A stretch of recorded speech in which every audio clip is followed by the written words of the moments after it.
IIT World Peace University welcome each one of you to the session 3 of day 2 of INDCON 2021. May I please request the other participant to put their mics on mute, please? Okay, I'll just start once again since I think there was some technical glitch.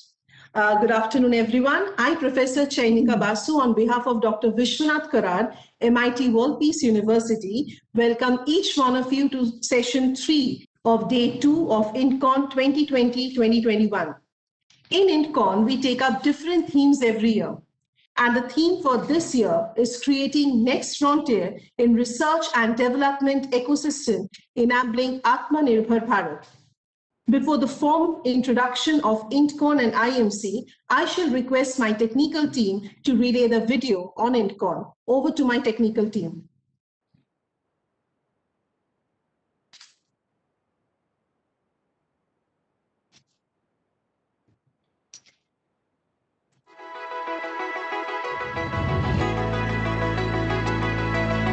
Becoming a global leader is a noble dream. What is our strength as India? It is knowledge. The strength of a nation in the digital age we find ourselves in is governed solely by its research and development index. The speed by which technology is accelerating has been unmatched since the dawn of humanity.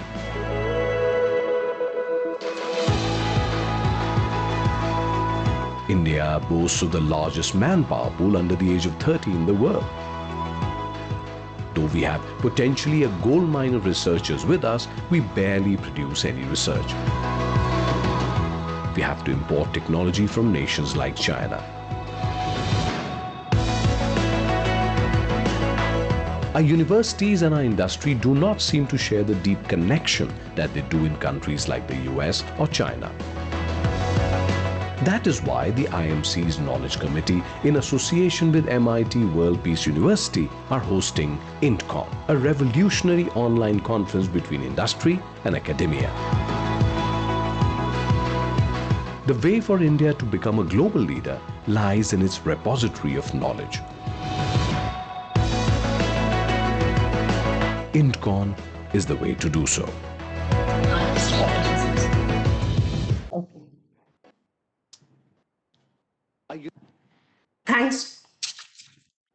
Thanks to my technical team. INDCON is organized by IMC under the leadership of Shri Rajiv Podar and Knowledge Committee Chairman Shri Rahul V. Karad. The Center for Industry Academia Partnerships at MITW has taken up the responsibility of organizing INDCON across 11 cities of India, which will run for the next 9 months and will include 150 industry leaders as well as representatives of the government under the dynamic leadership of Mr. Praveen Patil, the CEO of with us today, along with Dr. Prasad Khandekar, the chairman of the organizing committee. The Delhi NCR region event has started from 26 November and will continue till 28 November, during which 9 virtual sessions shall be conducted with active participation from all stakeholders, the industry, academia, and research and development experts. It is my honor to introduce before you the Indian Merchants Chamber. It was established in 1907 in Mumbai, and it represents the interest of Indian trade, commerce, and industry. The IMC has played a significant role in consolidating the Indian business interests and making the Indian economy self-reliant. Ladies and gentlemen, please allow me to introduce the Center for Industry Academia Partnership briefly. The Center for Industry Academia Partnership was started with the intention to build collaborations with industry and academia to encourage the maximum potential and impact outcomes. The step taken is in the direction to develop innovative solutions through process-driven approach. Mr. Praveen Patil, the CEO of the Center for Industry Academia Partnership, has been a pioneer in developing it and taking this initiative ahead in bringing a significant change within the university.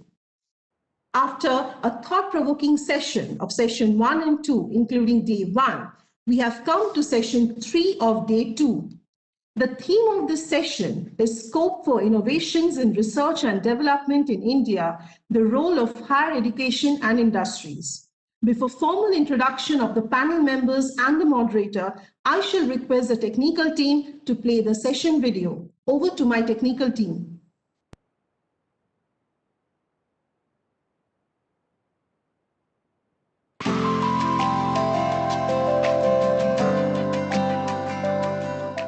Innovation in both products and processes has the potential to be India's big ticket to development. India has some intrinsic strengths which make it a naturally strong contender, such as domestic market scale, ICT service exports as a proportion of total trade, government's online service, ease of protecting minority investors, and graduates in science and engineering. Identification of a problem or goal by industry and aligning the same with academic researchers' thinking is the first step before it is addressed by a joint research team.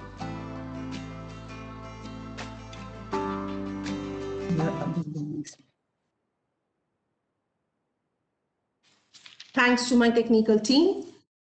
For this session, we have the privilege to have amongst us Mr. Nikhil Malhotra, Chief Innovation Officer, Tech Mahindra, Mr. Ravi Nandan Sinha, Director, MSME Business Forum India, and Mr. Tilak Seth, Executive Vice President of Siemens Limited. The moderator of this session is Dr. Suman Devadula, Head School of Design at MIT World Peace University. Before formally handing over the session to the moderator, I have a request for the participants. Kindly post all your questions in the chat box provided, and at the end of the session, all the questions shall be taken care of. Now I shall formally hand over the session to the moderator, Dr. Suman Devadula. Over to you, sir. Thank you, Professor Chainika. Before I just proceed, can you please confirm whether I'm audible? Yes, sir, you are. Thank you. Thanks a lot for your introduction. It is indeed my honor to be moderating this session on scope for innovations in research and development in India, and in particular, what the role of higher education institutes and industries is. So before I go forth setting the context, it is my privilege to also introduce our speakers for today in detail. And I will start with Mr. Nikhil Malhotra. Mr. Nikhil Malhotra is the Global Head of Innovation at Tech Mahindra currently, and he's an innovator, a futurist, a TEDx speaker, and he's also a Global Head of Innovation and creator of Makers Lab, which is a unique incubator space within Tech Mahindra with over 20+ years of experience. Nikhil has been a researcher all his life and is now leading the growth of AI, machine learning, robotics, and quantum research within Tech Mahindra. His area of personal interest research has been how quantum computing and neuroscience has inspired the growth of AI and how the two fields can merge in the future. Nikhil has also designed an indigenous robot in his lab as a personal assistant. The current bets he has undertaken is how quantum physics and computing can give us a better cancer drugs. Now, coming to his challenge, which he takes it personally, one of his vision is to enable machines to talk in local Indian dialects. Now, all of us have been aware of what HCI is, human-computer interface, what GUI is, what graphic user interface is, but what could be voice user interface is something which is very challenging for stakeholders across the value chain, be it the front end, be it the back end, be it the processing industries. This is pitted to be the next gold mine. So I'm glad that we have Nikhil speaking with us today, or about to speak with us today. And his challenge to capture 1645 dialects in India and about 26 mother tongues and 80% of Indian people not knowing English is a big challenge for actually voice user interface. It's not a small task. So otherwise, he's educated with a specialization in computing from RMIT in Melbourne, and he's currently in Pune with his family. So let me allow to introduce the next speaker on the panel today, Mr. Ravi Nandan Sinha, Director, MSME Business Forum India. He has 25 plus years of successful, varied corporate experience across Indian geographies, starting from agricultural businesses to BSFI, defense scale to international marketing to joint venture promotions, and now built an ecosystem called MSME Business Forum India with team of subject matter experts, venture capitalists, investors, and ex-corporates to aid Indian MSMEs. He has closely worked with and interacted with many heads of states visiting India, most recently the Brazilian president and trade commissions for initiating tie-ups, knowledge transfer for and from the Indian MSMEs in Asia, Europe, South America, Africa, and various other initiatives to promote the MSMEs from India. He is the son of a decorated army officer, a graduate in commerce from St. Xavier's College, holding an MBA in finance. He has also had the honor of being awarded the best employee by Tata AIA and felicitated by Sri Farooq Kavrana. So that's a brief introduction for Mr. Ravi Nandan Sinha. I'm glad you could make time to be here, sir. And it is my privilege to introduce the third speaker on panel today, Tilak Seth. So Mr. Tilak Seth has a cross-functional experience of over 30 years, an electrical engineer by profession. He has also graduated in law from Delhi University. In addition, Mr. Seth has also taken up several management courses. Mr. Tilak Seth is with Siemens Limited since 1984 and is currently the Executive Vice President at Siemens Limited and is CEO of the Mobility Division in the lead country, India. During his long stint with Siemens, he has handled several challenging assignments and held various key positions across the company. Starting his career in the projects division of Siemens, he has since worked in many core technology areas of industry and automation. He has been associated with transportation business since 1998. He possesses a rich experience in management and business processes for high technology areas in India and abroad. He is known for his holistic outlook, inclusive and dynamic management style, and also for his propensity to take firm decisions. Mr. Seth is an avid reader and is one of the most sought after speakers in the industry, and I'm glad he has taken time to be with us today. And without further ado, I would just set the context for the event today. So we've been talking about the relative spend of research with respect to the industry and the government in terms of how they are tying up with the academia. So when world over, it is close to 30%. In India, the spend is stuck at 0.7%. So with that broad outlook, we need to see what the scope for research and development is, particularly from a collaborative aspect of higher education institutions and industries. So as you have seen inside the promo, the Financial Express article states that innovation in both products and processes has the potential to be India's big ticket to development. Now, this is in line with the vision of the Prime Minister, who said, "I dream of a digital India where the world looks to India for the next innovation." India's continuous improvement to reach the 48th position among 131 economies in recently released Global Innovation Index is indeed good news. However, GII uses a broad definition of innovation, which includes both products and processes. It has two sub-indices with equal weightage, which is the inputs and the outputs. Now, under the inputs, we have pillars of institutions, human capital, research, and infrastructure, including market sophistication, business sophistication, etc. And under the outputs, we're talking about knowledge and technological outputs and various other creative outputs. Now, India has made it to the top 50 in the Global Innovation Index, one of the only 10 middle-income economies to have done so. Also, India, being the top ranker in Central and Southeast Asia region, is a new entrant to top 3 rankers among lower middle-income economies. Besides, it has bagged the title of an innovation achiever for 10 years in a row. India ranks second among all middle-income countries and 27th among all countries in innovation quality. India has some intrinsic strengths which make it a naturally strong contender, such as domestic market scale, which is where it is ranked third, ICT service exports as proportion of total trade, which is where it is ranked first, the government's online service, where it is ranked ninth, and ease of protecting minority investors, where it is ranked 13th, and graduates in science and engineering, where it's ranked 12th. Now, India's innovation output is much more as compared to its innovation inputs, be it the Inspire scholarships for infrastructure support through FIST scheme, incubation support, soft loans, tailored grants, goal-specific challenges such as Smart India hackathons, and sectoral schemes such as biotechnology, ignition grants have been beneficial in shaping the innovation landscape. Having said that, India has many grounds to work upon: catching student innovators when young through Atal Innovation Mission, Smart India hackathons, grand challenges, and making entrepreneurship a part of school curriculum will foster an innovative and entrepreneurial culture. However, there seems to be progress in innovation in India. Still, there is a huge gap between industry and academia because of lack of coordination or initiative from both industry and academia.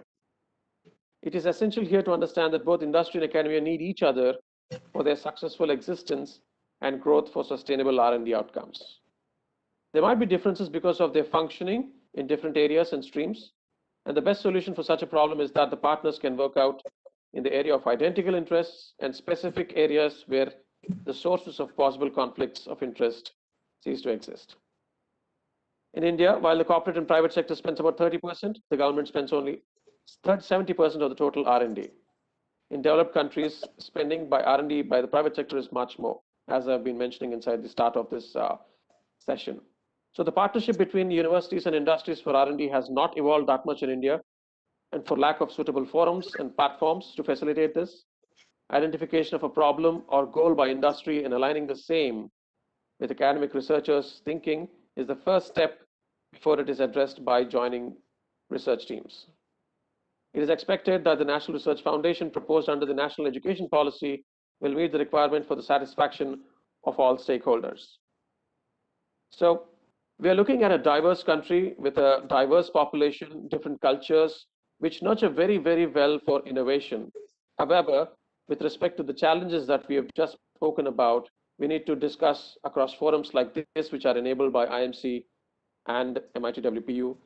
So with this, without further much ado, I request our first speaker for today to give his opening remarks, Mr. Nikhil Malhotra, to give his opening remarks. Kindly, over to you, sir. No, thank you so much, Suman, and thank you to IMC and MIT WPU for I think first of all, I just wanted to know I'm audible, right? So you're audible, very well audible. Yeah, please go ahead. Brilliant, thank you. So I think you've basically told about my background, you know, how I started off with research in IBM and then joined an Indian company. I think a large part of it is on what happened within India post 2014. And I came back in India to essentially do something for India itself and for the society. I think there are two fundamental aspects. And while we have done innovation, while we are on this in a lot of these indexes and indices, I still believe that we are still getting out of the Lord Hanuman's sin. And then there's a specific reason why I call it. And this was one of that epiphany that I had when I was in US. And that epiphany is that unless told that you've got the strength to essentially travel across an ocean land,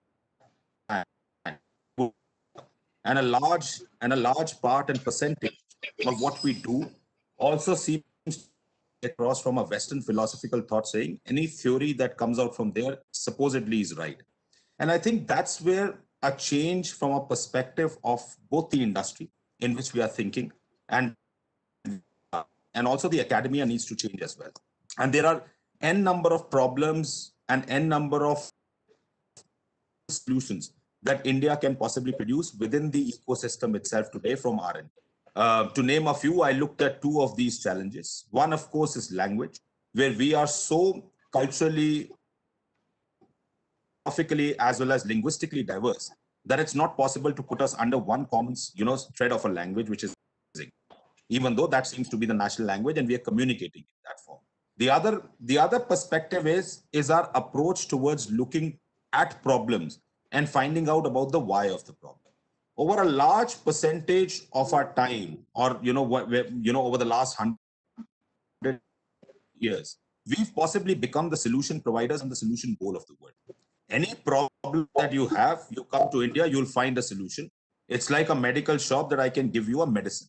However, the act of finding the problem itself, from where it originated and why it originated, finding it in the local ecosystem seems to be missing.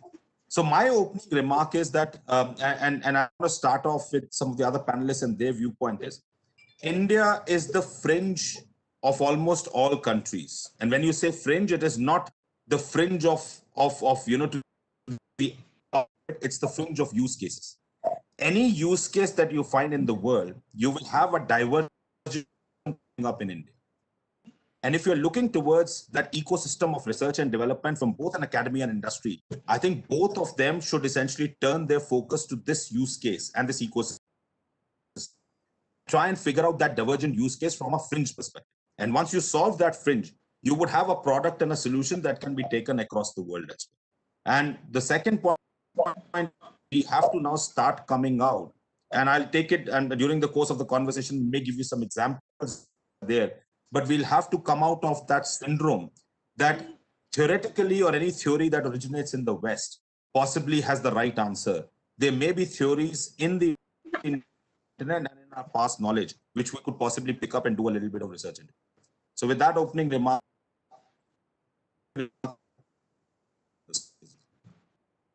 Thank you for pointing those up front. If they are very wise opening remarks, Nikhil. The epiphany indeed needs to be driven down the mentalities in India, seems like. So with that a bit, I would now proceed to our second speaker, Mr. Ravi Nandan, to give his opening remarks for the session, please. Over to you, sir. Thank you, Suman, and namaskar to everybody, to all the attendees and panelists, my panelists, Nikhil, Dr. Ketki, Parag, and I think Suman, Dr. Suman, and Praveen, obviously, sorry, I missed your name. Firstly, thanks to IMC, thanks to my friend Rajiv ji and the MIT for conducting this particular critical topic webinar, wherein at least this topic was taken up. I was in fact very happy when I received this invite from IMC. You read the white paper of Niti Aayog. It says that there was an academician by the name of Joseph Scumter who had first spoken about industry-academia relationship. And that was way back in 1950. And I'm very happy that there's one university which has come up with this kind of a topic of discussion. Now, in my opening remarks, I would certainly like to highlight a couple of things that before we conclude on where we stand, what our rankings are, what does the statistics say, what does the index say. I have been into corporate, now I'm on the other side, supporting the entrepreneurs. So I would like to touch upon a couple of very critical points. Now the first point is, why are we calling it as an innovation into R&D?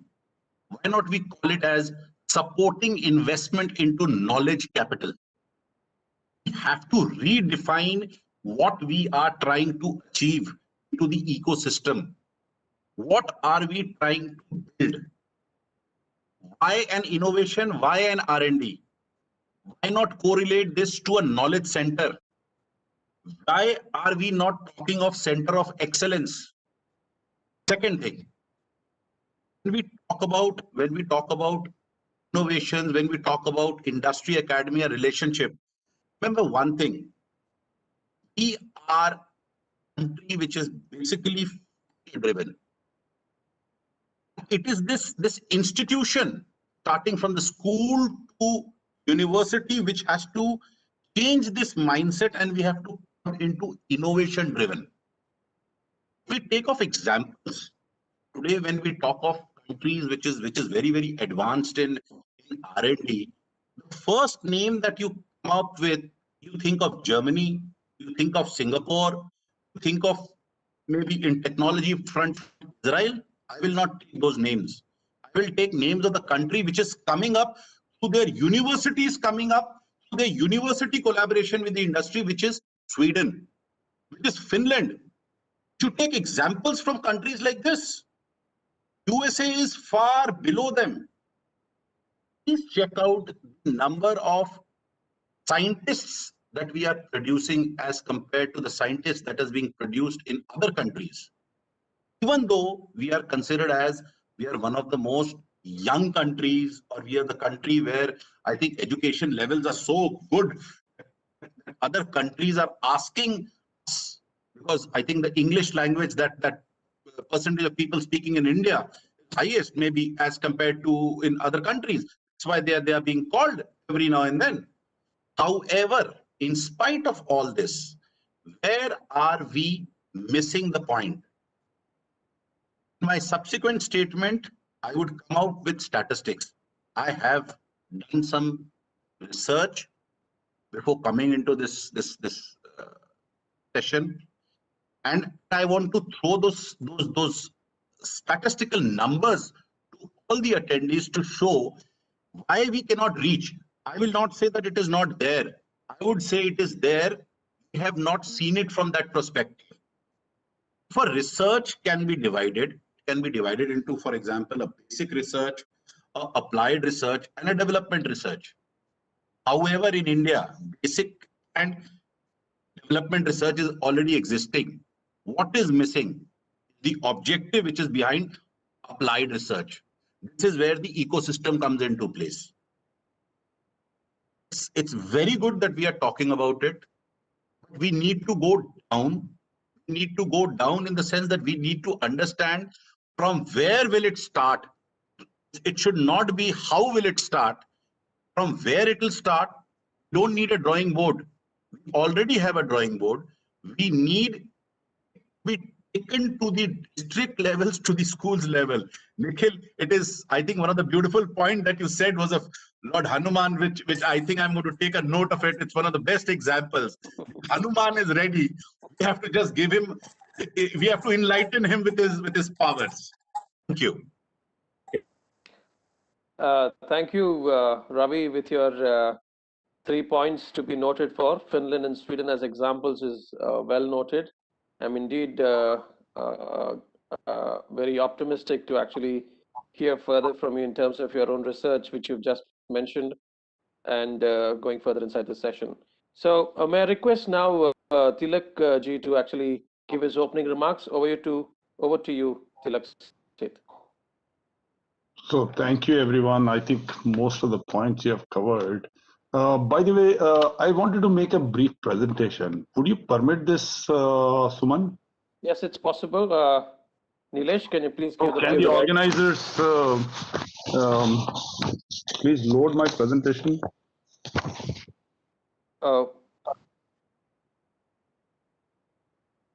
Very good. I think let's come to the next page straight away. And I think whether you said, Nikhil, you'll have to answer in this panel today, why did you leave India and why did you come back? And if we find that answer correctly, we might solve the complete topic of today. So basically the questions that the panel must really answer, and Suman, I know that you will grill us on this, is where do we stand in R&D, whether it is a brief statistics. Actually, we produce the largest number of graduates, but are they producing the R&D, and why is it so? The second answer that we need to get is the industry only itself able to carry out all the R&D, or we need engagement with academia, as Ravi just pointed out, and are both of them working for priorities of each other, or they are isolated in their own islands? And is there a link between the technology and innovation with higher education? I mean, we have graduate engineers, but are they really able to contribute to what we really call R&D and the output of what Nikhil produced for when he went outside? Let's come to the next page, please. And I think this statistic was already available in the film somebody showed. I mean, I actually want to bring the attention not to Finland but to Taiwan. These fellows are spending less money in terms of total R&D expenditure. And of course, this is a higher percentage of GDP, and per capita R&D is far more. why is it that Taiwan is able to produce innovative products or even reproduce products more than India is a question that I would like to draw. And why not we can become a percentage of the R&D expenditure. My chart shows 0.8 and you pointed out Suman 0.7 and what is this percentage going in R&D? And now look at this graph of India and US as to where is this money spent. Nearly 60% is spent by the state and the federal government we are just about 35-40% from the business. Whereas you look at in US, for an example, is nearly 70% is business. I mean, this itself tells that the private sector is supposed to play a big role in India, which is not happening. Let's come to the next page, please. So I mean, I just want to give an example. Since I'm in Siemens, I'm just talking about Siemens. But there are some other examples too. I mean, this is one of the small groups of R&D in India. It's only one of the groups. Nearly 80% people are with the post-graduation and doctorates. Are we really bringing in this kind of effort, or we are just providing a basic degree and we put them into a brick and mortar work of the infrastructure creation in the country, rather than also a parallelly happening the innovation. Let's come to the next page, where I want to show that is again this small group is sharing some of the priorities with the various academia, ISC or IITs, for example. And some of you see a list of the current basic research items on artificial intelligence, IoT, machine learning, and so on. So is Samsung with Govt on digital academy and so on.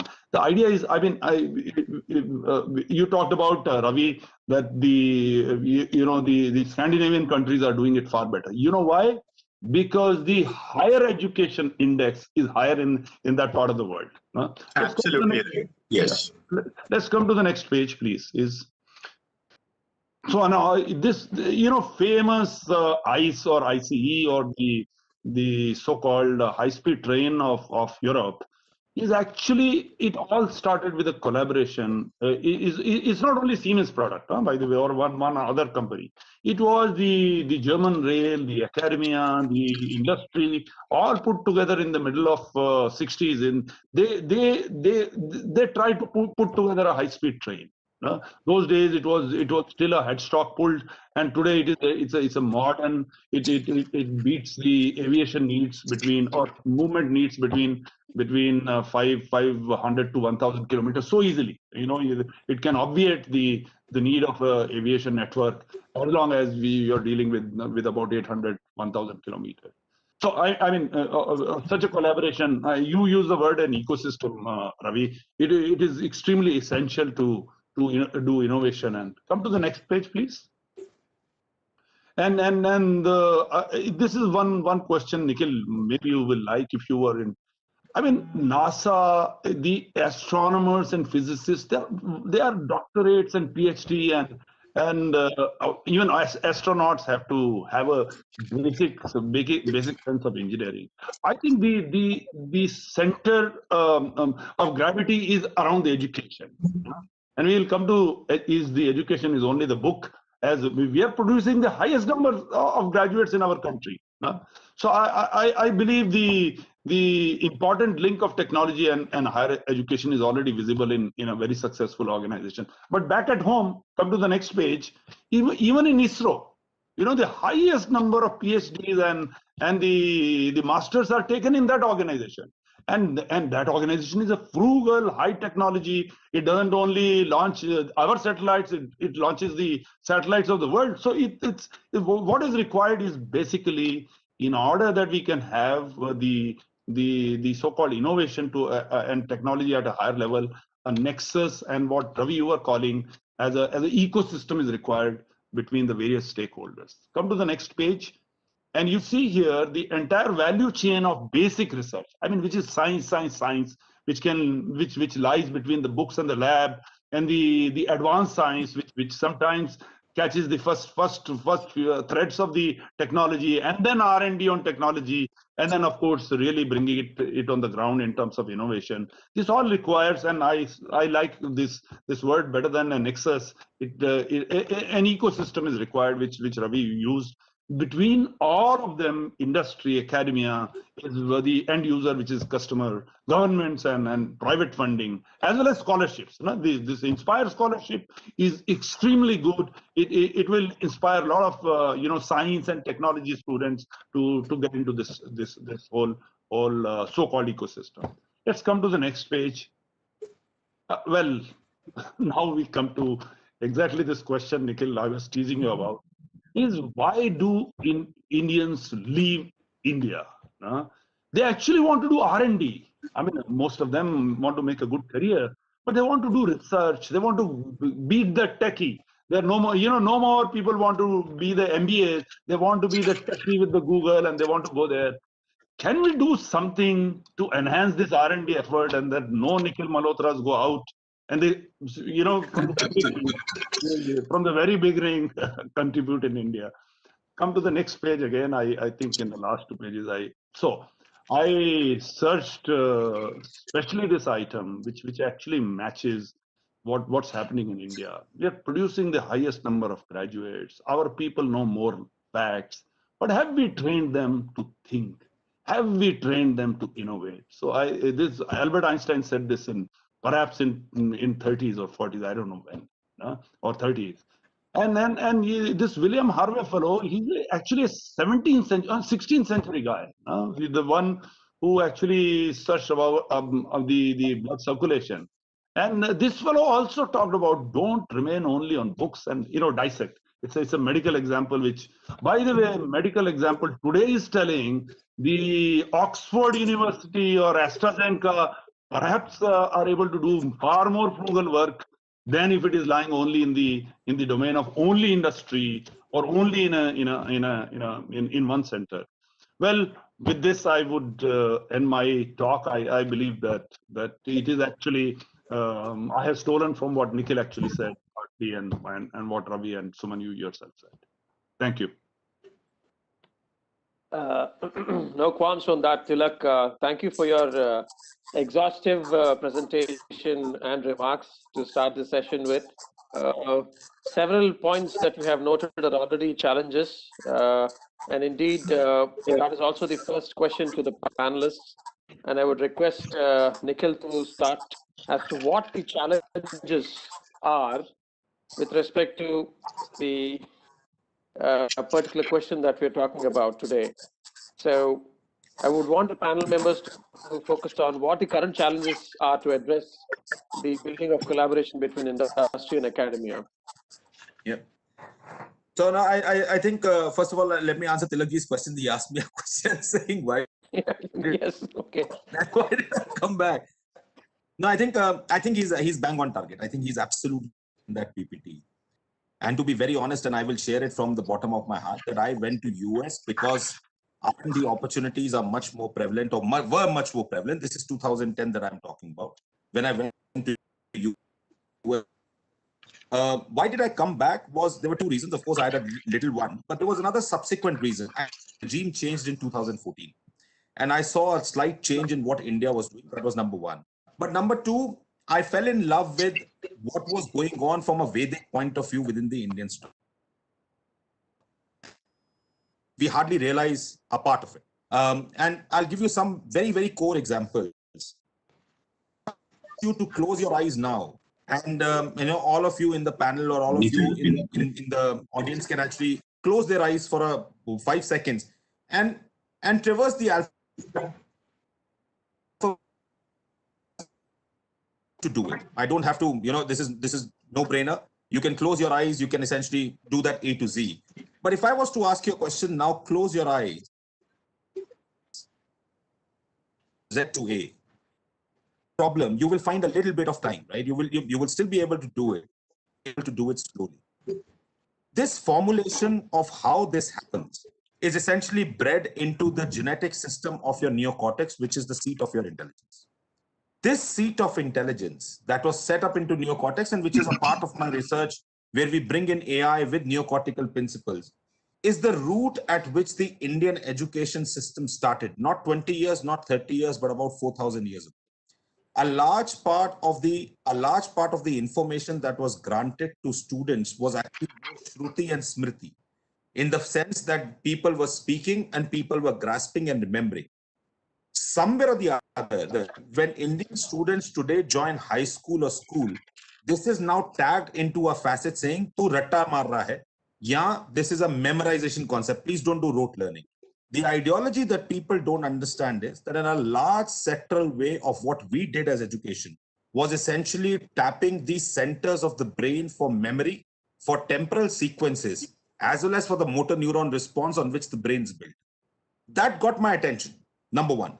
And that was possible from a large study of Vedic texts that I started doing. And I came back to India to possibly do a little bit on AI. And that's where the research center was developed. The second facet was that you see a large amount of theories, and my interest was always natural language processing. I started off as a researcher in IBM Watson, and then did a little bit of coding in Watson, came back to India and started doing something on the linguistic side.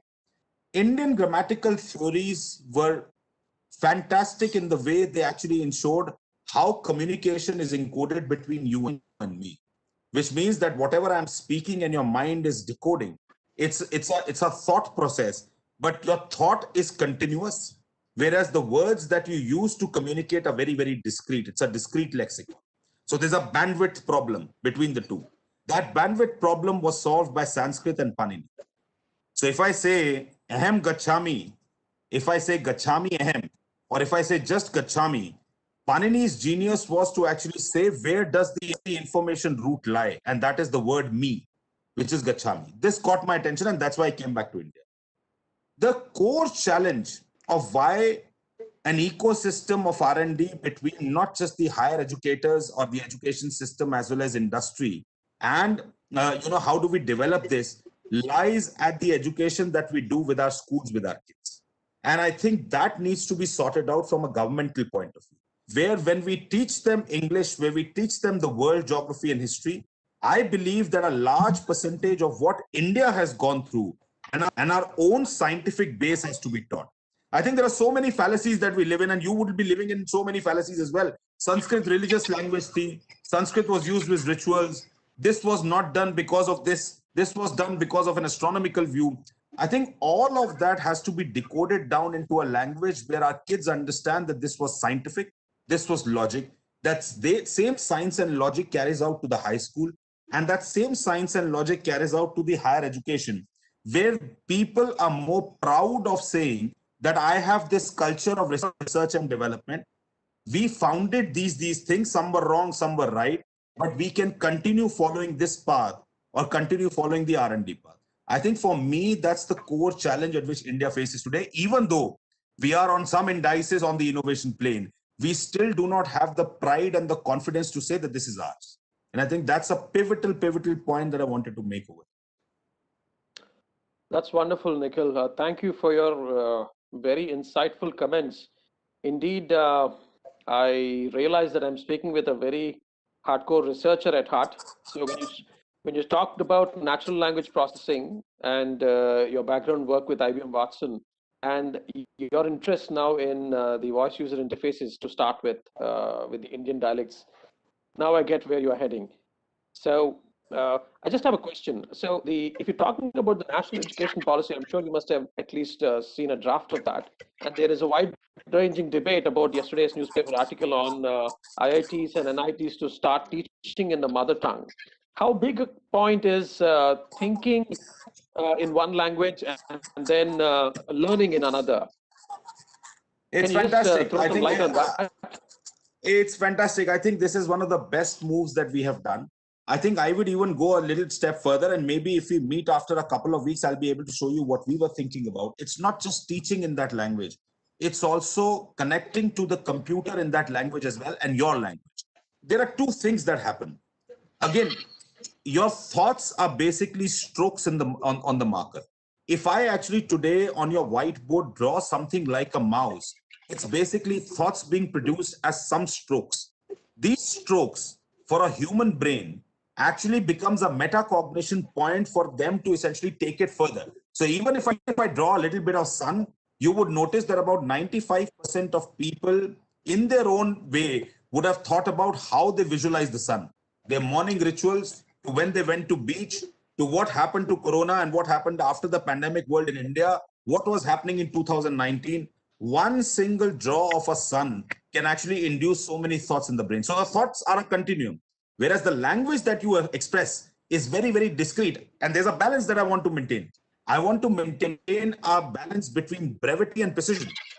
I want to be as precise as possible and as brief as possible. And that's where the problem really comes in. Now, if you think on your own language terms, you are able to lower that bandwidth gap between the thoughts as well as the words that describe it. If you think of an alien language, that bandwidth gap increases. And that's why it's essential that if we can put in that education factor in your own language, there'll be a larger change in the ecosystem of people.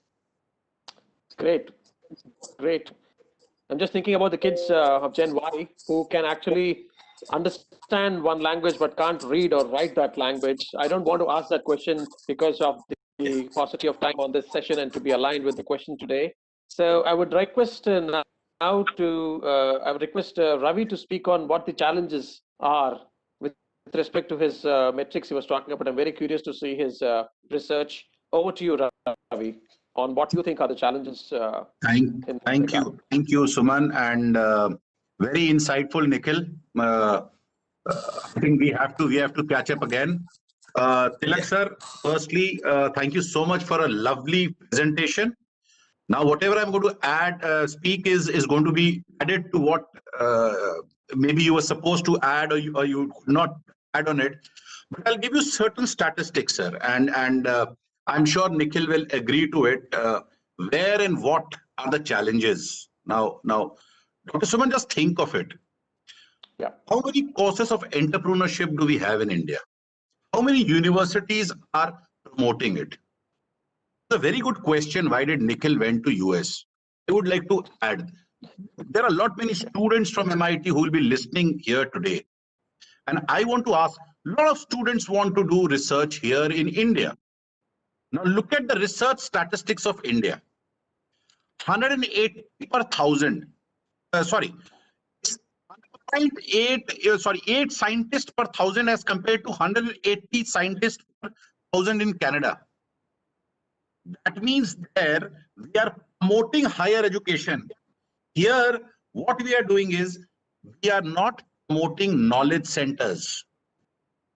If at all there is, we are promoting knowledge centers. We are promoting knowledge centers in premier institutes. Hence, what has happened is, take a look at the another statistics. University industry-wise linkages. Where is it highest? It's highest in Karnataka. It's highest because the capital of India, Karnataka, followed by Kerala, followed by Gujarat, followed by Maharashtra. Surprisingly, this is what when I asked for reports from Indian Statistical Institutes and Niti Aayog, I was very happy to see Uttar Pradesh coming up. But my question is, what happens to the university or what happens to the linkages that can happen in Northeast, can happen in Bihar, Jharkhand, can happen in Madhya Pradesh? Why is that missing? Number one, why is that the industries are only targeting few top-notch institutes? Do you think we don't have the right curriculum? We do not have the right curriculum. Have you said the university to change the curriculum and make it as per XYZ industry? Shiv Nadar can have their own university. Why can't Tata's, why can't XYZ company have their own universities? Why can't their topics be mitigated in MIT? I'll be very happy if startups today, which is going to be MSMEs of tomorrow, SMEs of tomorrow. Why not Byju's? Why not PU? Why not any other startup comes and says to MIT that please use this curriculum? Take a look at another statistics, Tilak sir. We have 500 all industrial clusters in India. And I'm going to take this report to Niti Aayog. 500 odd industrial clusters in India, out of which, Nikhil, 40% industrial cluster do not even have university within its vicinities. We don't have center of excellence. We don't have incubation centers. We are ourselves missing up. Then what happens? The creamy layer, students from the creamy layer go abroad. You know what is the market, Nikhil? What is the market of the students going abroad? It's 50,000 crore. Imagine. Now, the technical team can allow me to show one graph. And I'm sure all the participants and everybody will be happy. How can I just share, if you can allow me to share, if you can give me the option to share the screen. Nilesh, can you please allow Ravi to share a screen? You can now. Please go ahead, Ravi. Thank you. Sir, have a look at this, and to all the attendees here. This is the graph showing the nature of innovation. You will Ravi, see. sorry, we can't see your screen.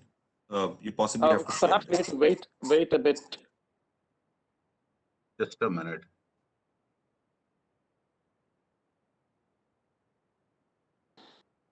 I'll let you know on my video as soon as I'm able to see it. But currently there seems to be a lag on your connection. Okay. If you're able to hear me clearly. Sir, third option from your left side, share content. Third option? From the left of the buttons below is share content.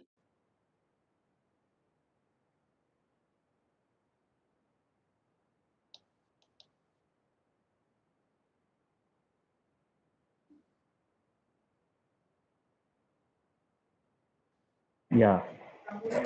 We're able to see your desktop. Can you please put up the picture? Yeah. I'll just put up this, please. Is this visible now? This graph is visible? Yes. Yeah, it's visible. It is. You may want to zoom in a little bit. Yeah, I'll try to. Now, if you see in this graph, Tilak sir, Dr. Suman, yeah, Nikhil, please take a look. Bulk of the country lies under low innovation zone. Look at where Jharkhand, Chhattisgarh, Rajasthan, Tripura, West Bengal, Sikkim, Andhra, Uttar Pradesh is. You know what is this signifying? We are concentrating only on a particular hub. That's one place where I think we are not able to exploit fully, not even think about going there. That's more reason where industry should now focus on. Point well taken. Understood. How do I stop share? Stop you can press the same button. Yeah. Now, a couple of more things, Mr.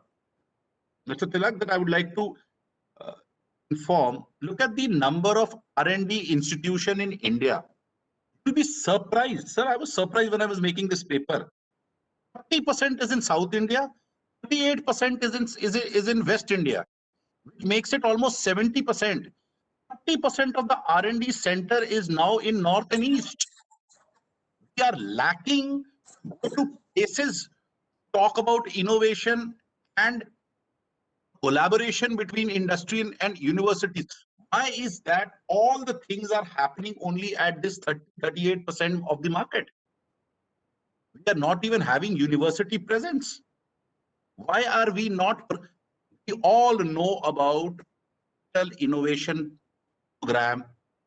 There is even a tinkling project at the school level. Now, my question is, Nikhil, let's not talk about the program. Suman will not talk about the program. Tilak will not talk about the program. We'll talk about the numbers.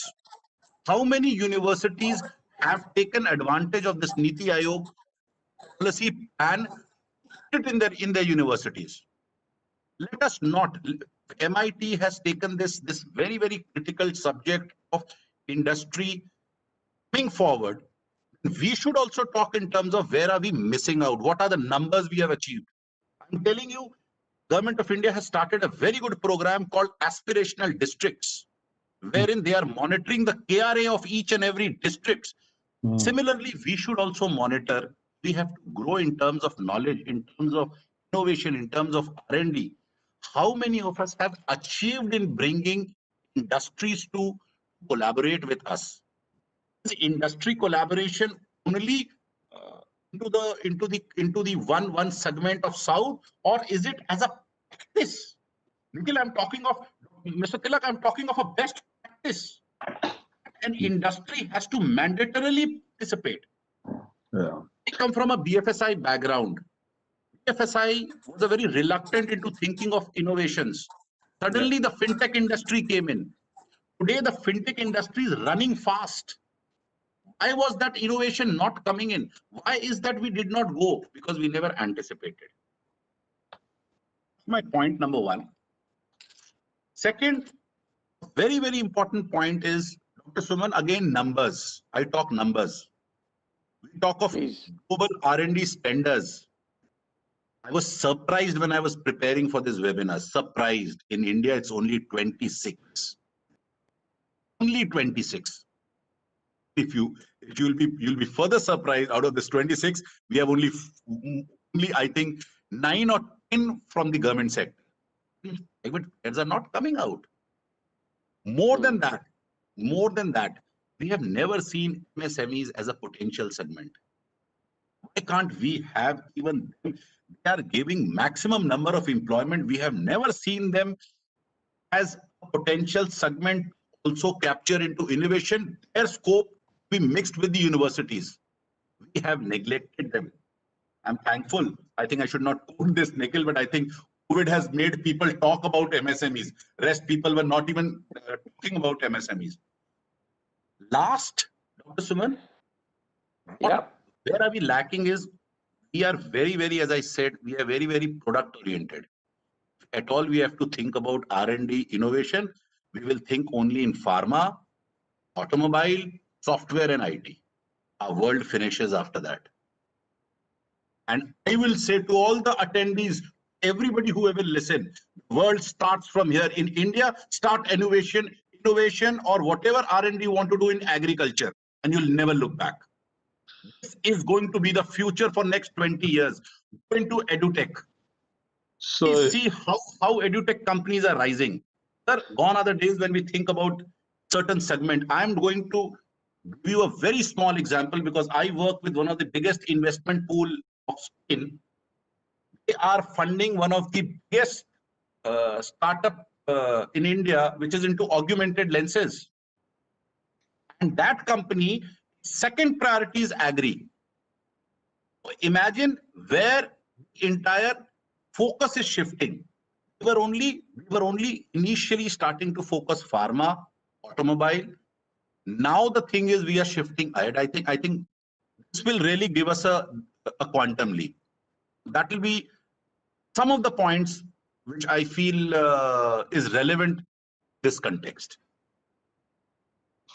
Wonderful, wonderful. Thank you, Ravi, for your insightful statements. In fact, your first observation about why are we not thinking about the knowledge economy at breadth rather than calling innovation into R&D is very well taken. And aligned to that, your observation about how much of the funding gets pumped into the premier system rather than where actually the innovation might actually happen is very well taken. And then MIT has always been making its voice heard in terms of funding, research funding to be reaching wherever it can actually be giving more impact. Your observations on agricultural sector and fintech sector are very well taken, and the emphasis on MSMEs to be providing a lot of employment and the contribution to the GDP with a prospective overlap of research interests with the academic sector is a very, very heady mix in my opinion. I should definitely think that going in this direction is the way forward. Now, let me go to the last speaker on giving his challenges. Tilak, do you want to add on any challenges that you think are more particular? Yeah, I want to give some stray thoughts, and you'll have to sew them up naturally for. So let me share something as I've worked with a German company. Let me share some experience first, and then I want to bring it back to India. You know, as a science or as a mathematics student is the real impact of calculus. You know, what does it mean? What is differentiation actually in real life? You know, what's the touch and feel of differentiation? Believe me, a graduate mathematics student of India does not know this, and is a high school student of Germany knows the touch and feel of differentiation. He might not be as good as solving 15 numericals and equations, which our Indian guy will do, but he has the touch and feel what differentiation is meaning. I think this is fundamental issue of our graduating to innovation. And second, Ravi, you just mentioned the auto industry. I mean, in 150 years of internal combustion engine, have we made one design of internal combustion engine in India? One. We copied, reverse engineered, is localized, as is the word, is have we made our own internal combustion engine? No. And why can't we do it? I mean, there would be internal combustion engines professors in the European and the Western industries more than their native people, but we haven't done one in India. Number one. Second, I want to take a reference from a book. There's a book from Sanjeev Sanyal.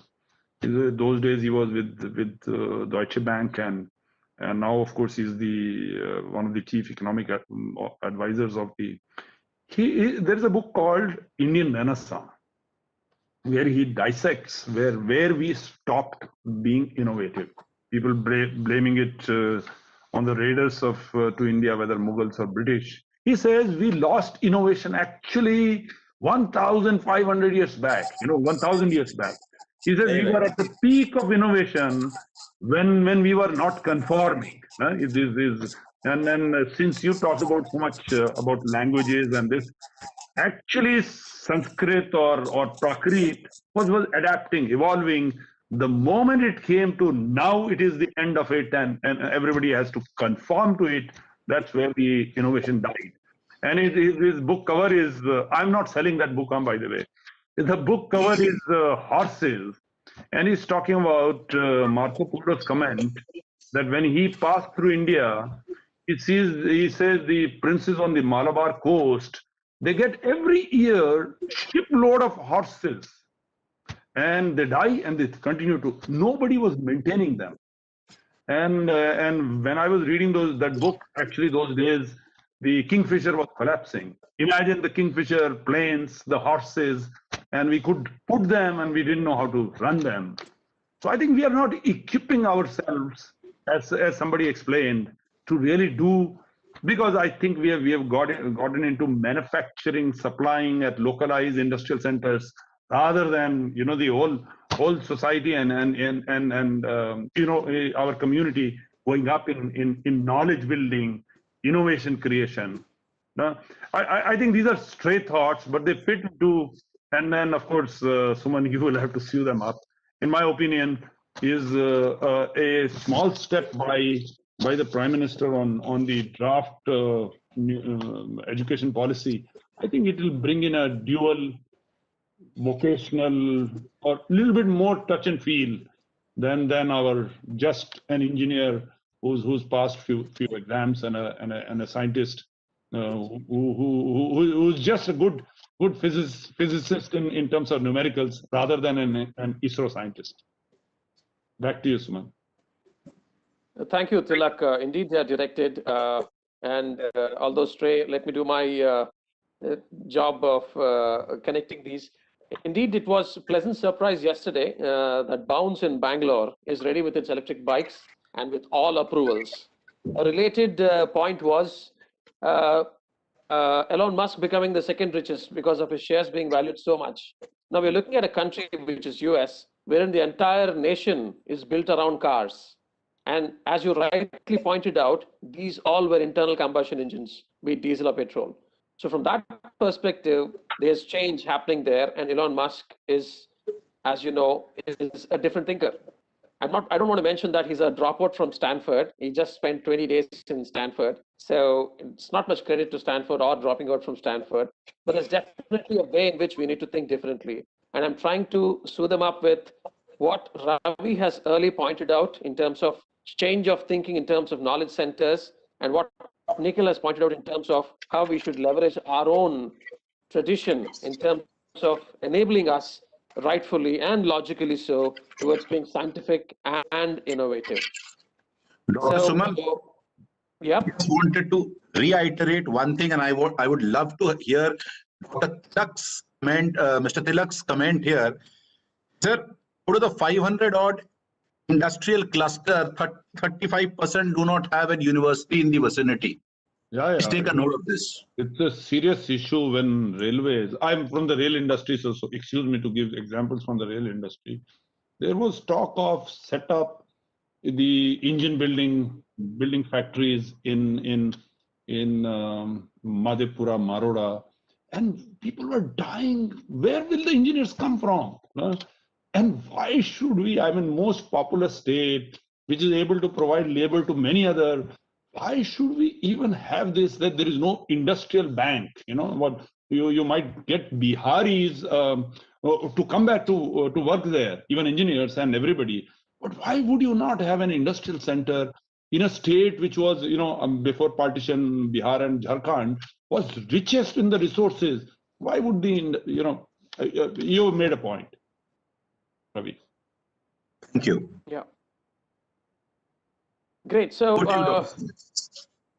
I would like to hear the opinion of the panel members on what is your opinion on the scholarships that the government has opened up. I think the Inspire scholarships have been mentioned. What do you think more needs to be done in terms of making more impact between the industry academia collaboration? Over to you, Nikhil. I want to hear your opinion first. No, so I think, Dr. Suman, I think that's a great move. But I think apart from doing this, a little bit of a marketing spiel around it also needs to be created by the government. And these people who are essentially joining the scholarship also need to be made heroes or heroines out of it. I think that's important because we really follow certain idols in our, in our lifetime. We want to do because that was done. We want to be that person. But I think one of the things that we lack, and we've always lacked it, that we were the first ones to discover, or, as the claim goes, that there were about 3 claims for zero as well, but we were the first ones to discover zero. We were the first ones to do a lot of other stuff, but we were very, very bad at marketing all of this. I think when we decide, and trust me, I have, as a corporate structure where I do R&D and I've got labs across different parts of this world, a large sector of the world today also suffers from the STEM education aspect. If you go to US, one of the biggest challenges is our kids don't learn STEM. They want to do it. Australia, people say that not a lot of people enter STEM. India, on the other hand, has no problems. There's a problem of plenty. A lot of people want to do STEM, but we don't want to continue that STEM somewhere or the other because the trading mentality suddenly shifts over. And we suddenly start looking at, ye to bahut bada businessman tha, Elon Musk. He did something great. And, he's got a lot of money. I think those heroes have to be made out of those scientists. Those heroes have to be made about people who researched, who possibly flopped and failed, but also gave a lot to the country in terms of research and development. These scholarships, I believe, need to be named based on Indian scientists, people in India who have done from, work that have been done on Mangalyaan mission, and local scientists who've done this, to actually create a reference point for students to go to. And I think that reference point is very important in every human life. If we keep a reference point of Elon Musk, Steve Jobs, Jeff Bezos and Bill Gates, the reference point is money. Forbes best, Forbes most coveted. The reference point becomes a trading point or a commercial point. The reference point doesn't become science and R&D point. So for that, India has to change the reference points as well. I think that is important for after whatever the government is. Thank you, Nikhil, for your observations. Over to you, Ravi, on your aspects, on your observations on what do you think about scholarships and how these things need to be different in promoting impactful industry academia collaboration? I have a very different view to this, Dr. Suman. Are we depending on National Innovation Foundation to come up with schemes so that we can start innovating? Where are we heading towards? We need schemes, we need promotion so that we should start innovating, so that we should start knowledge centers. Everything we are depending on the government. Every aspect we have to be pushed. Let me give you a very small example. Here we are banging on schemes, incentives. We want knowledge, we want to have 2x growth, but for 2x growth, we need knowledge. For knowledge, we need schemes, because without scheme, we'll not start running. Now, here is a scheme which the government of Germany has brought it in India for Indian MSMEs. They are already doing a program for uplifting Indian MSMEs. They are partnering into their business process improvement, into their supply chain. Now they are partnering. It is a stage-wise partnership.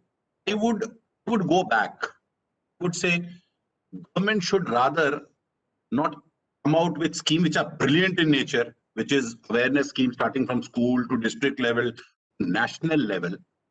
Whereas I would be rather happy and would love to hear from Ravi, Nikhil, Dr. Suman, why can't we ask industries to come up with the partnership schemes with the universities as a mandatory requirement? The way we will discuss subsequently, that kind of schemes are more better than having an incentive-driven scheme for the students, for the innovative ideas. Not going anywhere. I'll give you a small example. How many of you know the satellite which went to Mars had a component made by an MSME in Indore? Yeah, you're right. Did that MSME need a scheme to have innovation? Why can't we think of for now maybe a big company coming and partnering as a scheme with that MSME? And maybe universities.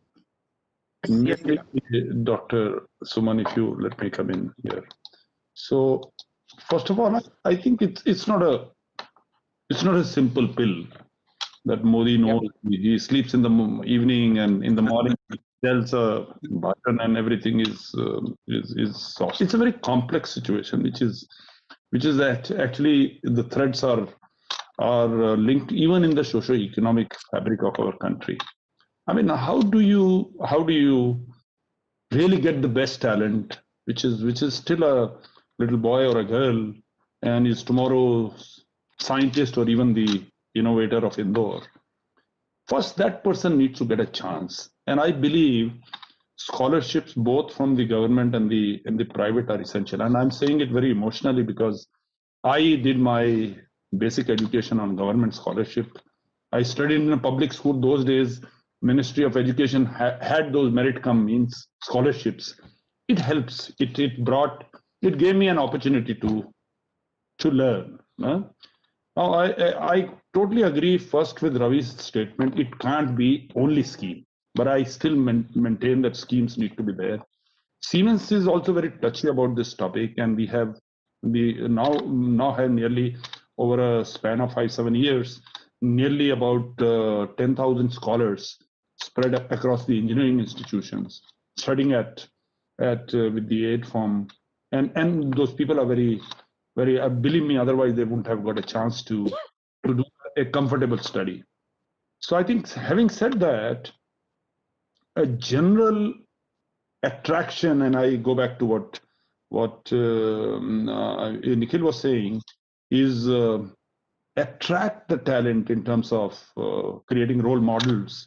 And everybody talks about the garage and the PC and Steve Jobs, and nobody is talking about this Indore guy.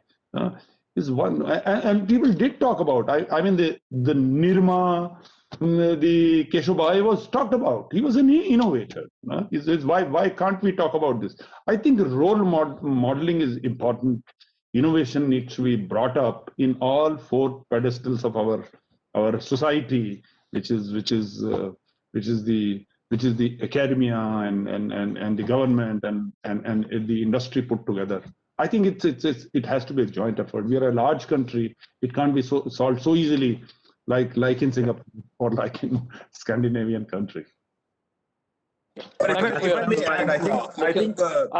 Kindly let me intervene, Ravi and Nikhil. Kindly let me intervene. So thank you for your observations, Tilak. I agree with you in terms of scholarship providing the basis for basic upliftment till the person learns. And I also agree with Ravi when that need not be the sole motivator for actually innovation.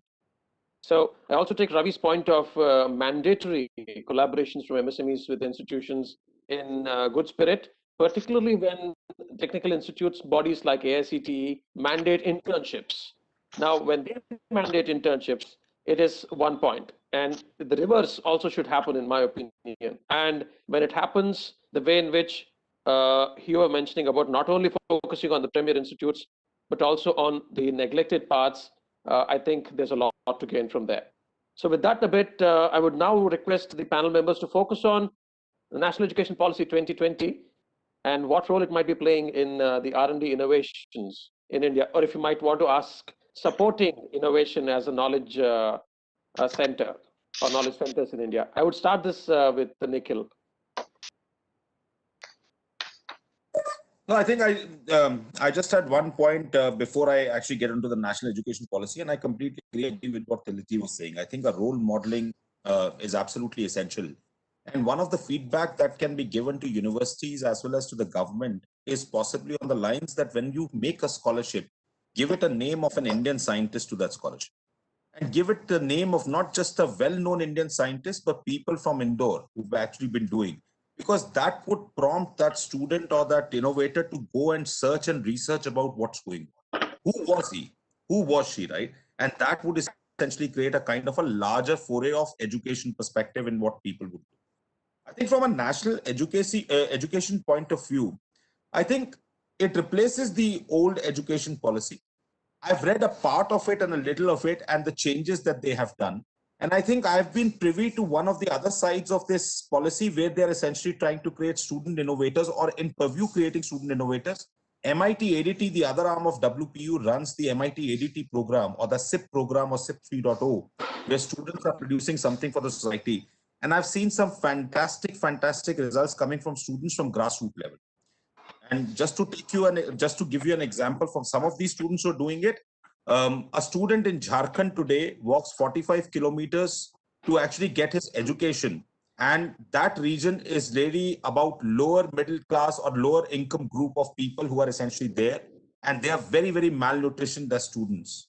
By serendipity or by thought, this student drops in hara saag, lal saag and bajra on a piece of land. And the wheat that grows out, the leaves of it are so nutritious that they actually cover up 95% of malnutrition in that region. Now that is grassroots education, and that is grassroots innovation. The national education policy, while it talks about education on a large foray, we have to ensure that that policy also touches some of these sectors where actual innovation is happening.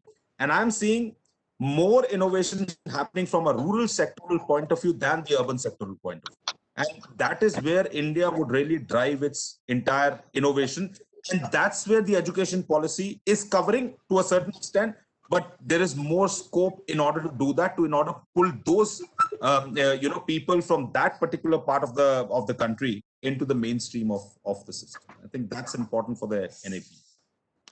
I agree. So I think I'll just mention here, Ravi was mentioning about National Innovation Foundation. Now we're talking about grassroots innovators.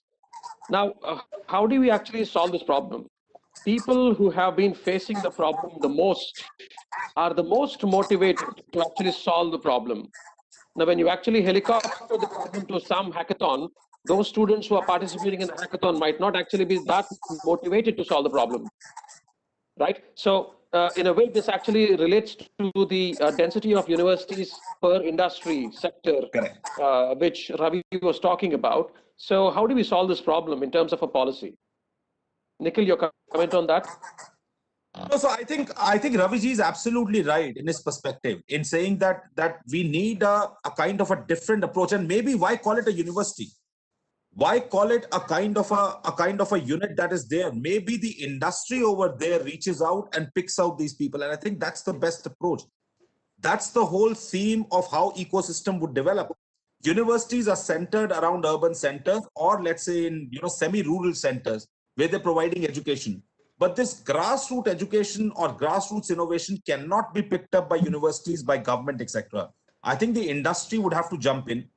Institutions like MIT and some of the well-known institutions would have to jump in and pick up some of this work.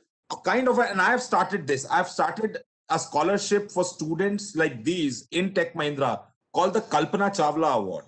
The idea is anything that you bring out from something from a space perspective or new technology perspective, we'll give you a kind of a scholarship for that school. But I think the industry on a larger scale has to reach out to these rural innovators. And that's the only thread of connection between the part of India, as we call it, which may be traveling at, let's say, X miles an hour, and the part of India which is traveling at X minus, let's say, 100 miles an hour. Making universities may not be as economically viable, but industries reaching out and picking out these people, and universities which are well settled picking out these kids would be very, very viable. And that may be an approach that we may take. Thank you for your comments, Nikhil. I would like to go to Nikhil ji. Can you please throw some light on what role do you think National Education Policy 2020 will play in R&D innovations in India? You meant Tilak, no? Okay. First of all, I believe the underlying intent in the national education policy or draft policy is still not become a policy as yet, is actually, let me give you an example. In CBSE 12th or 10th level, people have 5 subjects, 4 subjects like this, fixed ones. And you will be surprised to know, maybe you know it, is actually policy-wise, a student has a freedom to choose any 5 topics. He can do 5 languages and still clear class 12. But he has nowhere in his school to go to study 5 languages. There are engineering class languages, or the bio or medical class languages, and the humanities and so on, commerce. So I believe the credit-based system which is thought of here will free up the people to study even in the university according to the need, according to the subjects they like, and not be forced in everything come in a box. Is it you study only humanities or engineering or whatever? I believe the idea of skill enhancement and vocational studies and enhancing the ratio, the vocational education from about less than 21% today to 50% is a very good idea. We will not create only graduates who are, as I mentioned earlier, who are able to create, clear an exam, but perhaps not fit a tube light when it is required in darkness. So I believe this policy will bring up the skill and the vocational studies to a level that as Nikhil, you pointed out, the employability of the people coming out of education will increase. And if the industry and the enterprises could pick people up from the institutes, this is far faster contribution to innovation than perhaps otherwise. Yeah, rightfully so. Thank you for your observations, Tilak. Can I request Ravi to speak on his insights on what you think national education? Please go ahead. Thank you. In fact, to all the attendees and panelists, I will read out a paragraph from the NEP draft. And to me, you will feel that this is the best that this country could adapt in that case. It writes, education institutions will be a multidisciplinary institution which will focus on research. I repeat, line from the draft. It will be a multidisciplinary institution which will focus on the research. Come to the other points in the draft. It says we will focus on core capacities. We will focus on 21st century skills. experimental learnings at all stages. Hence, a holistic progress card. What beautiful thing can be put inside into a draft for which I think we all are here talking, and the exact knowledge center that should be built is actually written. I read it word to word out of that draft, and I think nothing can be best exemplified than this word itself.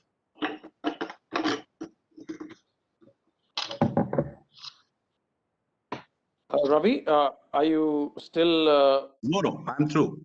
I just Right.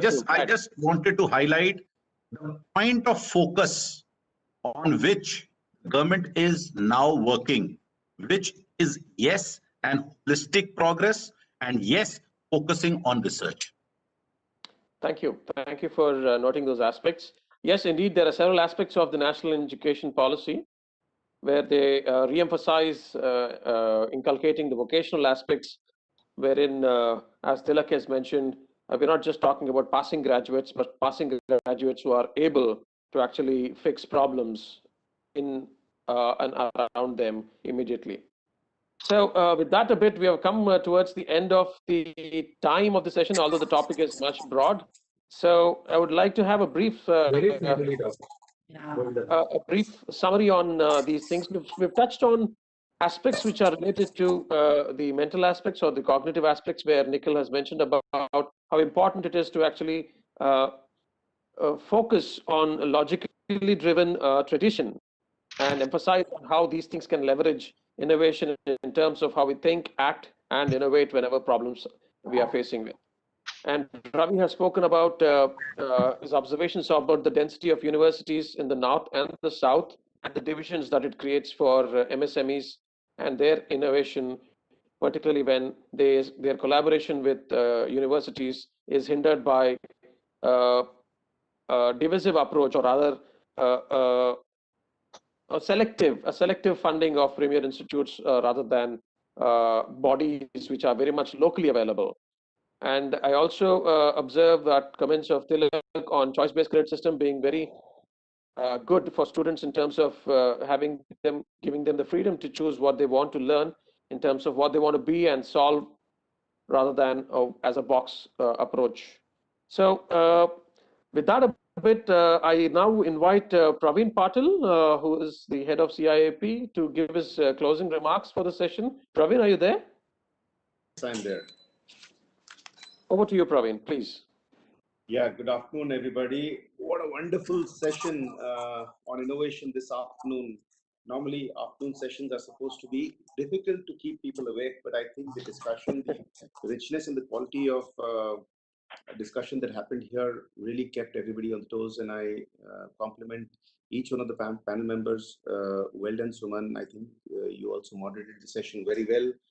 Amazing presentation by Tilak. I mean, I loved your presentation. I'm not going to talk about what all you spoke, because Suman has just summarized, and I don't want to do that again. Great insights on innovation and how the human mind thinks and innovates. Nikhil, that was for you. Ravi, great questions posed on why we are not where we are and where we deserve to be, and how we are losing talent to the West. I think great points there. I think opportunities such as these and formal interactions give us an understanding of the immense talent that we have as a country. And I think tying the dots is a moral responsibility, and we owe it to our next generation.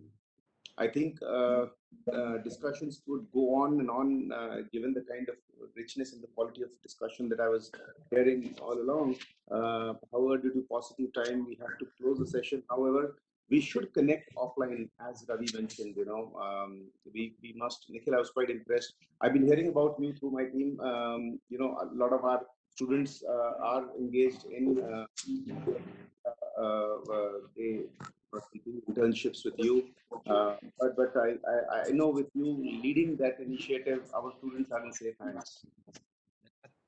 So we they're a wonderful batch of students, Praveerji, I must tell you. Wonderful students. I think we've compared them, and I keep talking. I think the students that come out of MIT WPU are a grade which is very different, and we find it very interesting in dealing with some of these things. Wonderful. Very interesting. Very. Thank you very much. Words of compliment coming from you, Nikhil. Essentially, but I also share with you that I'm sure you are aware that in Hackathon our teams perform the best, and because of there are 29 ministries in the Government of India. I think some 8 or 9 or 10 prizes every year our teams win. And because of that, this year the rule came and we got only 2 prizes. And I asked the team what happened. They said, sir, only 3 entries were allowed because of MITWP. One college couldn't give more than 3 entries. So, yeah, I agree. We got some bright students, but I think making them brighter, getting them to think the way spoke about, give an example of how students in Germany think and understand versus what students. I think it's a continuous process, and we will need to continuously work together, innovate, and as I said a little while ago, we owe it to our next generation. On behalf of IND, Mr. Rajiv Poddar, Shri Rahul Karad, our Executive President, I sincerely appreciate all our panel members taking out time to participate in this very important webinar on innovation and its role in R&D. Thank you very much. Thanks, everybody. We look forward to seeing you very soon at our campus in an offline environment once the COVID thing settles. Thank you very much, everybody. Thank you so much, sir. Thank you. Before ending off this session, I have a small request for all the participants, if you could put on your videos, we could take a group photograph and cherish this moment throughout our life. May I please request the technical team to take a group photograph?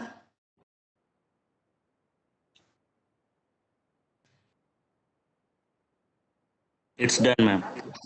Thank you so much. From the bottom of my heart, I thank each one of you for your active participation.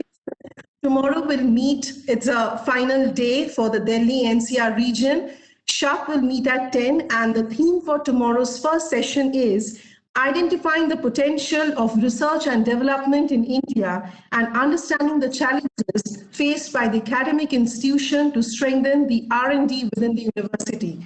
Look forward to meeting all of you tomorrow sharp at 10. Thank you so much. Bye-bye. Thank you, everybody. Thank you for joining. Thank you. Bye-bye. Bye-bye.